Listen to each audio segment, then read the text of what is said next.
आज इंडिया ने स्टैंड 1 पे अपनी आर्म फोर्सेस को कर दिया है। पीएम आवास पर सीसीएस की बैठक शुरू हो चुकी है। कैबिनेट कमेटी ऑन सिक्योरिटी की बैठक, जिसकी अध्यक्षता प्रधानमंत्री नरेंद्र मोदी कर रहे हैं। दिल्ली ब्लास्ट के बाद ये सबसे बड़ी बैठक है। कैबिनेट की मीटिंग हुई और इसे डिक्लेयर कर दिया गया एक टेरर एक्ट ऑफ टेरर। अब आती है कि होगा क्या।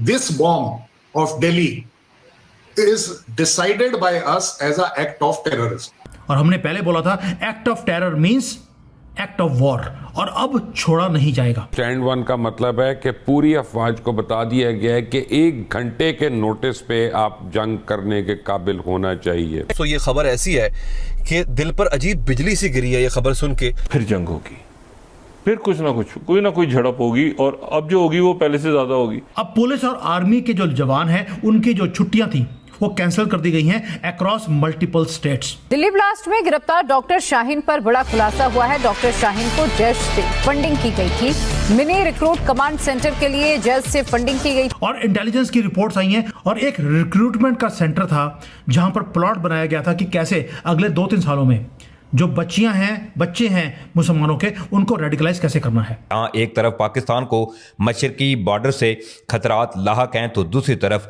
मगरबी बॉर्डर से भी पाकिस्तान के लिए खबरें अच्छी नहीं आ रही। एक तरफ आप कहते हैं जी इंडिया की खबरें वायरल हो जाती हैं, इंडिया की सब बातें मानते हैं, इंडिया कोई की बात सुनते हैं, उनको तो सभी उनके ऊपर बात कर रहे होते हैं, हमारे ऊपर कोई बात नहीं करता। भाई आपके ऊपर हम बात तब करेंगे जब आप खबर निकलने देंगे। आज मुल्ला अब्दुल गनी ब्रादर ने पाकिस्तान के साथ एक नई जंग छेड़ने का ऐलान किया है। इसमें लाहौर से कराची की मुख्तलिफ जो एयर रूट्स हैं इनको भी मुकम्मल तौर पर बंद किया गया कि ये bomb blast is going to trigger a war. सबसे पहला प्रधानमंत्री मोदी उन्होंने इमरजेंसी कैबिनेट की मीटिंग रखी।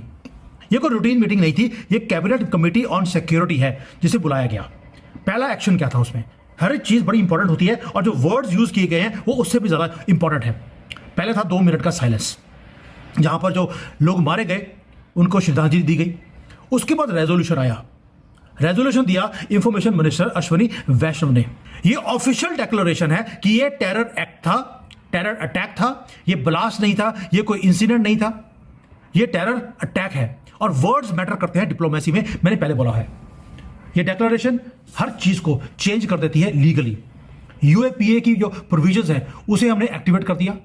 क्रॉस बॉर्डर जो इंप्लीकेशंस हैं हमने वो भी बता दिया कि बॉर्डर के उधर से कोई ना कोई काम हुआ लगता है, अगेन हुआ लगता है, पाकिस्तान का हैंड इसके अंदर है या नहीं है, इसकी इन्वेस्टिगेशन शुरू कर दी।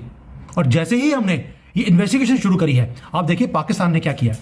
पाकिस्तान भी सदमे में है, उनको मालूम है कि उनका हाथ इसके अंदर था और वो पकड़े गए तो भारत छोड़ेगा नहीं, क्योंकि हमने पहले बोला है any act of terror will be act of war. इसलिए ऑपरेशन सिंदूर हमने बंद नहीं किया।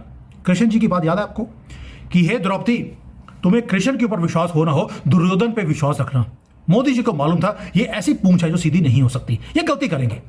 और हमने भी पहले बोल दिया एक्ट, कोई भी टेरर एक्ट, एक आदमी भी भारत में मारा गया तो वॉर होगा।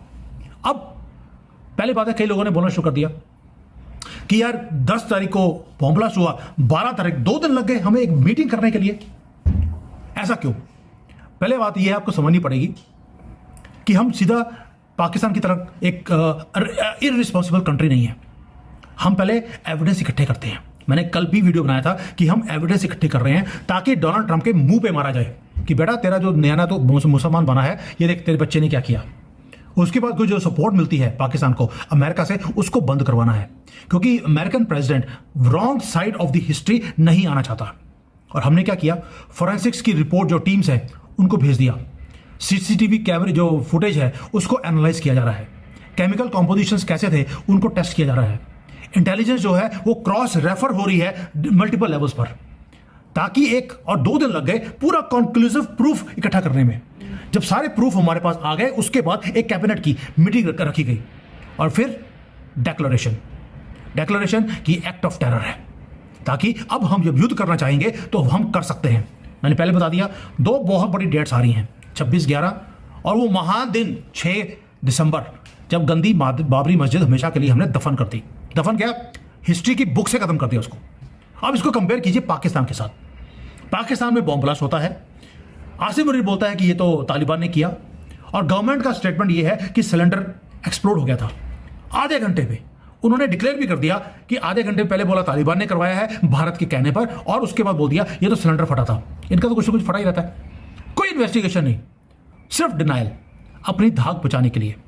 और भारत केस बिल्ड कर रहा है professionally, systematically, with credible evidence. क्यों? दुनिया को दिखाने के लिए, और हमारे पास भी एक रीजन होना चाहिए कि क्यों हम युद्ध पे जा रहे हैं। अब आते हैं हरियाणा के ऊपर, बहुत इंपॉर्टेंट स्टेट, उसको पूरा हाई अलर्ट पे कर दिया गया है। मैंने कल भी बोला था कैबिनेट की मीटिंग होगी, हो गई। मैंने दूसरी बात बोली थी, हमारी आर्मी को अब डिप्लॉय किया जाएगा दोबारा से, क्योंकि हमें 10-20 हज़ार करोड़ रुपए खर्च हो जाएगा आर्मी को डिप्लॉय करने के लिए, सारे रिसोर्सेज को ट्रांसफर करने के लिए। पाकिस्तान अफोर्ड नहीं कर सकता, इसलिए उनको डिवाइड करना जरूरी है 4-5 जगह पर, और ये डर अच्छा है। लेकिन जो हरियाणा ने किया, वो जो पहले दो चीजें बोली थी वो हो गई। अब आते हैं हरियाणा के ऊपर, क्रिटिकल डेवलपमेंट है, क्योंकि जो गाड़ियां यूज हुई वो सबके नंबर थे हरियाणा के। चीफ मिनिस्टर जो सैनी हैं, उन्होंने इमीडिएटली एक्शन लिया, पुलिस को बोल दिया तुम्हारी छुट्टियां कैंसिल। सिर्फ लीव ही नहीं, पूरी कैंसिलेशन है टिल फर्दर ऑर्डर्स। आप बीमार भी हैं तो भी आपको आना पड़ेगा। Why Haryana specifically? क्योंकि जो रेड फोर्ट मिली वो भी एक जो विलेज था खंडावली करके हरियाणा में, वहां पाई गई है। फरीदाबाद में आपको केमिकल्स मिले हैं, एक्सप्लोजिव्स मिले हैं। अल फला यूनिवर्सिटी जो है वो अंडर स्कैनर है, क्योंकि वहां पर रेडिकलाइज लोग वहां पे बैठे हैं। पीएफआई के साथ उसके कनेक्शंस मिले हैं। मेरे पास पूरी डिटेल्स आ गई, अगली वीडियो में उसके ऊपर बनाऊंगा। सो शकील साहब, डोवल जब कुछ कह रहा है तो इसी को बोला जाता है कैरेट एंड स्टिक। कैरेट हमारा फेल हो गया, हमने जितनी बार पाकिस्तान को प्लीज करने की कोशिश करी शायद फेल हो गया। डोवल उसका चश्मदीद गवाह है। तो उसने बोला यार ये स्टिक उठाने में और बताने में क्या डाउट है कि यार हम भी इस तरह के ऑप्शंस देख सकते हैं। ऐसी बात नहीं है कि हमारे पास ये ऑप्शन ही नहीं है। भाई आप एक बात बताइए ना, डोवल आपके सामने और क्या बोले? मतलब कहीं ना कहीं कॉन्फिडेंस बिल्डिंग मेजर होंगे तभी ना। अब जब वो नहीं दिख रहे हैं तो वो बंदा रेडिकल होकर वो भी बोलने को तैयार है कि भाई हम भी इस तरह के ऑप्शंस कर सकते हैं। जैसे कि हमारे डिफेंस मिनिस्टर ने पहली बार कहा, न्यूक्लियर से रिलेटेड पहली बार कहा कि हमारी जो नो फर्स्ट पॉलिसी है ये हमारी कमजोरी नहीं है, it can be always reviewed. Otherwise आज तक कभी नहीं कहा। क्यों? क्योंकि आपके यहां से आवाज इतनी ज्यादा जोर से उठी कि न्यूक्लियर बॉम्ब तो होने ही वाला है, इस्तेमाल होगा ही होगा, ये इस्लामिक बॉम्ब भी बनेगा, ये भी बनेगा, वो भी बनेगा। सो देयर आर टाइम्स के in politics and in such international relations आपको काफी कुछ कहना पड़ता है और काफी कुछ बिना कहे भी करना पड़ता है।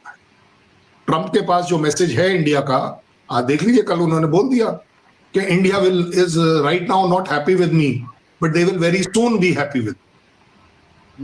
हमने तो कभी नहीं बोला, हमने ट्रंप को कोई जवाब नहीं दिया। हमने अपनी इंटरनेशनल कम्युनिटी को बोला हमने जो ट्रंप कह रहे हैं हम उसके साथ नहीं, हम उसके टैरिफ के साथ नहीं, हम उसके सीज फायर के साथ।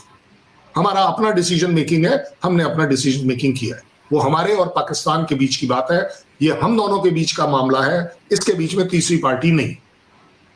Same goes for tariff now. अगर आपको वीडियो पसंद आए तो चैनल को सब्सक्राइब करें और बेल आइकन को जरूर दबाएं ताकि आपको ऐसे ही लेटेस्ट वीडियो की नोटिफिकेशन मिलती रहे। Thank you for watching. मैं हूं विवेक, मिलते हैं नेक्स्ट वीडियो में। Stay updated and stay safe.